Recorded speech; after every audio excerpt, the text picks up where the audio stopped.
Imagine you're Eggsy in a Kingsman and you're now falling from the sky without a parachute.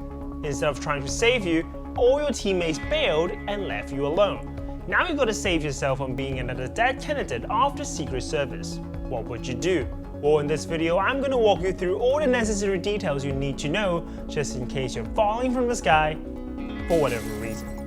Now, the first thing you need to know is that it's actually more dangerous falling from a skyscraper than jumping off a plane, because falling from such a short distance gives you little to no time to prepare. According to a medical research, the median lethal distance for falls is 48 feet, meaning that if you fall from 4 stories high, you have 50% chance of surviving. As you get higher and higher, your chance of survival becomes lower and lower, until you get to around 1,500 feet, which is roughly the height of this tallest building in Hong Kong. Your chance of survival will become equally low all the way up. That is because no matter how high you're jumping from, 1,500 feet or 30,000 feet, your landing speed will still be the same. That is known as the terminal velocity for a human free fall, and it only takes around 12 seconds for an average individual to reach this maximum speed. So for the same impact, now you've got more time if you're falling from the sky as opposed to a skyscraper. And the very first thing you should do is to spread your arms and legs and get into the box position. This position not only allows you to stabilize your body so you can better control your movement, it also increases air resistance that can help slow you down. Recall the terminal velocity, which is the maximum speed you can reach under free fall. It is actually not a fixed number, but rather a variable that depends on your body weight and body position. If you're heavy, gravity will pull you down harder. But if you're in box position, air resistance will drag you up more. That is why you must keep your arms and legs spread out throughout the entire fall, because the moment you don't, you will start to speed up and end up hitting the ground at a higher terminal velocity.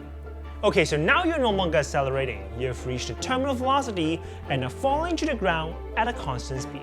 Although you're no skydiving expert, common sense tells you that falling flat onto the grass will instantly kill you. So where should you land? Water? Bushes? Or trees? Well, if you chose water, you're pretty much dead. That is because water has such a high surface tension and you're no different from hitting a piece of concrete. Even if you survive the fall, you'll very likely be knocked unconscious and end up drowning in the water.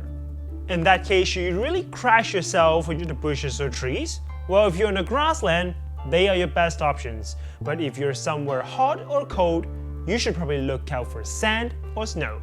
They will give you the buffer you need. But if you're crashing into somewhere with none of the above, what should you do? Well, experts advise you to aim for any structures that are flexible for at least half a meter. If you really have no choice, landing on a glass roof is still better than directly hitting the ground. Finally, it is time to talk about landing, the defining moment that will decide whether you live or die. As you may already learn from this video, we are only teaching you how to survive a fall, so broken legs or arms aren't really part of our business as long as your heart is beating and your brain is working.